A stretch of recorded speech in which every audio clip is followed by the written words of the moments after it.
আসসালামু আলাইকুম। আশা করি সবাই ভালো আছো। গত ক্লাসে আমরা ভেক্টরের বিভিন্ন প্রকারভেদ সম্পর্কে জানছিলাম।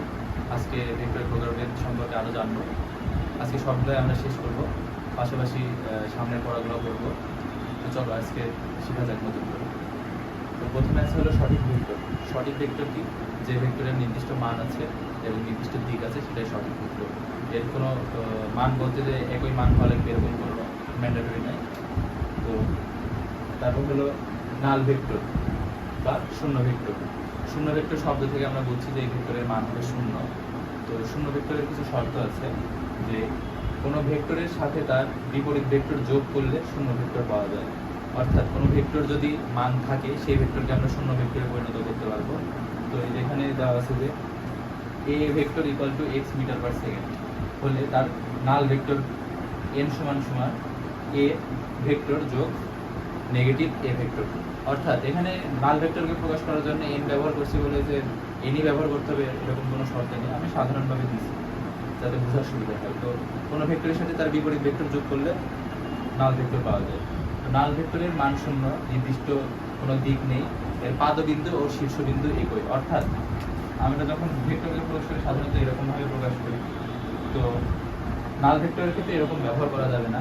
নাল ভেক্টরের ক্ষেত্রে এটা হলো নির্দিষ্ট কোনোভাবে দেখানোর নিয়ম নেই, তবে বোঝার জন্য আর কি এরকম একটা বিন্দু দেওয়া যায় যে এটা নাল ভেক্টরের শীর্ষবিন্দু পাদবিন্দু দিকে এরকম। তারপর হলো আয়ত ভেক্টর। আয়ত ভেক্টর শব্দ থেকে বোঝা যাচ্ছে যে আয়ত রিলেটেড কিছু আছে। তো আয়ত ভেক্টরের ক্ষেত্রে আমরা যখন আমরা সাধারণত কোনো বস্তুকে দ্বিমাত্রিক বা ত্রিমাত্রিকভাবে দেখে থাকি। তো থ্রি ডাইমেনশনে দেখার জন্য আমরা তিনটা অক্ষ ব্যবহার করি, যে এখানে দেখানো হয়েছে x axis, y axis, z axis. অর্থাৎ এই তিনটা অ্যাক্সিস বরাবর আমরা যখন একক ভেক্টর কল্পনা করব তখন সেটা হলো আয়ত একক ভেক্টর ধরা হবে। তো এক্স অক্ষ বরাবর একক ভেক্টরকে আই ক্যাপ দ্বারা প্রকাশ করা হয়, ওয়াই অক্ষ বরাবর একক ভেক্টরকে জে ক্যাপ এবং জেড অক্ষ বরাবর একক ভেক্টরকে কে ক্যাপ ধরা হয়। অর্থাৎ যদি এক্স অক্ষ বরাবর একক ভেক্টর এইটুকু ধরি তাহলে এটা হলো এক্স আই ক্যাপ, ওয়াই অক্ষ বরাবর একক ভেক্টর যদি ধরি ওয়াই আই ক্যাপ, জেড অক্ষ বরাবর একক ভেক্টর ধরলে জেড ক্যাপ। এখানে সাধারণত আই জে কে ধরা হয়, এক্স ওয়াই জেড না ধরাই ভালো। I cap, J cap, K cap. অর্থাৎ এগুলোর মান প্রত্যেকটার মানই হলো এক, যেহেতু একক ভেক্টর। তো তারপর হলো অবস্থান ভেক্টর। অবস্থান ভেক্টরকে আর দ্বারা প্রকাশ করা হয়। ত্রিমাত্রিক বা দ্বিমাত্রিক স্থানাঙ্ক ব্যবস্থায় প্রসঙ্গ কাঠামো বা মূল বিন্দুর সাপেক্ষে কোনো ভেক্টরের অবস্থানকে অবস্থান ভেক্টর বলা হয়। অবস্থান ভেক্টরের উদাহরণ যদি দেখতে চাই তাহলে এই যে এখানে দেওয়া আছে তিন অক্ষ বরাবর এক্স অক্ষ, ওয়াই অক্ষ, জেড অক্ষ। তো এক্স অক্ষ বরাবর যদি আমি এক্স পরিমাণ যাই তাহলে এটা হবে এক্স আই ক্যাপ। তারপর ওয়াই অক্ষ বরাবর যদি আমি জেড অক্ষ বরাবর যদি ধরি, জেড অক্ষ বরাবর যদি জেড পরিমাণ যায় তাহলে এটুকু হলো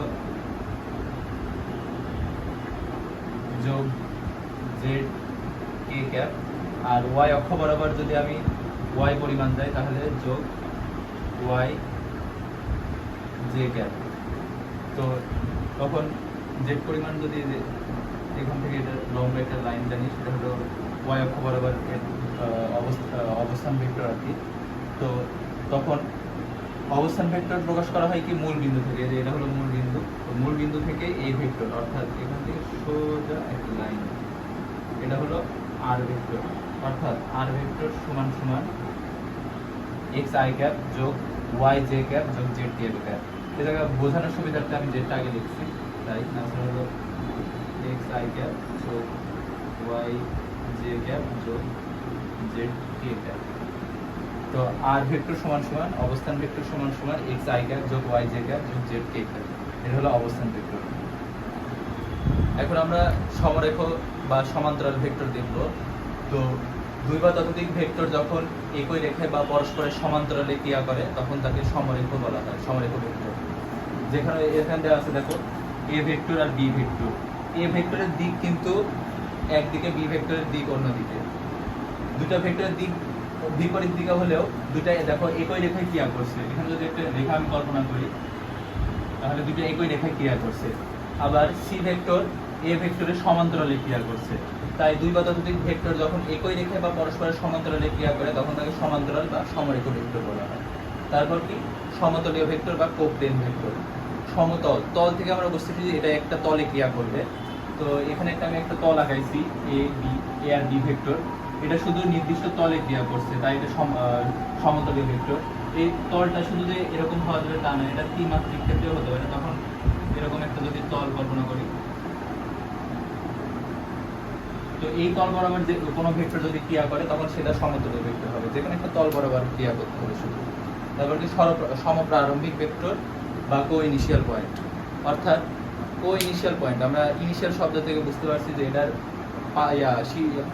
পাদবিন্দু একই জায়গায় হবে, অর্থাৎ পাদবিন্দু বা শুরুর বিন্দু একই জায়গায় হবে। এখানে এ ভেক্টর আর বি ভেক্টর এই দুইটার এই যে পাদবিন্দু একই জায়গায়, তাই এটা হলো সমপ্রারম্ভিক ভেক্টর। তারপর কি বিপ্রতীক ভেক্টর। কোন ভেক্টরের গুণোত্তর বিপরীত ভেক্টরকে বলা হয় বিপ্রতীক ভেক্টর। এখানে a সমান সমান 2i, এটা হলো একটা ভেক্টর। তো এর বিপ্রতীক ভেক্টর কি হবে 1/2i, অর্থাৎ এর সহগের শুধু বিপরীত রাশি, গণিতের মতো আর কি কিছুটা। তো তারপর হলো টেনসর রাশি। টেনসর একটা রাশি, মান ও দিক আছে কিন্তু এটা ভেক্টর ল মেনে চলে না। তো ভেক্টর ল কি? ভেক্টর ল হলো ভেক্টর যখন আমরা যোগ বিয়োগ শিখব তখন ভেক্টর ল সম্পর্কে আরেকটু বেশি জানা হবে। শুধু এটুকু বলা যায় যে বৈদ্যুতিক প্রবাহ টেনসর রাশি। তো বৈদ্যুতিক প্রবাহের দিক কেমন কিভাবে আছে? বিদ্যুৎ সবসময় উচ্চ বিভব থেকে নিম্ন দিক বিভবে প্রবাহিত হয়। তো এখানে যদি আমরা ভেক্টরের দিক দিয়ে চিন্তা করি তাহলে ভেক্টরেরও হলো নির্দিষ্ট দিক আছে। তো দুইটার মধ্যে পার্থক্য কি? আমরা যদি একটা তারের সাথে আরেকটা তারও যোগ দিই তবুও এটা উচ্চ বিভব থেকে নিম্ন বিভবের দিকে যাবে, কিন্তু ভেক্টরের ক্ষেত্রে এটা নাও হতে পারে। যেরকম সহজ ভাষায় যদি একটা দেখা যায় যে এটা যদি এ ভেক্টর সমান সমান যদি 20i ক্যাপ হয় আর বি ভেক্টর সমান সমান যদি 10 - 10i ক্যাপ হয়, এই দুটো যদি আমি যোগ করি তখন 10i ক্যাপ হবে, অর্থাৎ এর দিক হবে 20i ক্যাপ যেদিকে ছিল ওই দিকে হবে। কিন্তু বৈদ্যুতিক প্রবাহের ক্ষেত্রে দিকটা পরিবর্তন হয় না, সবসময় উচ্চ বিভব থেকে নিম্ন বিভবে পরিচালিত হয়। তো আমাদের হলো সবগুলো ভেক্টরের পরিচিত হয়ে গেছে।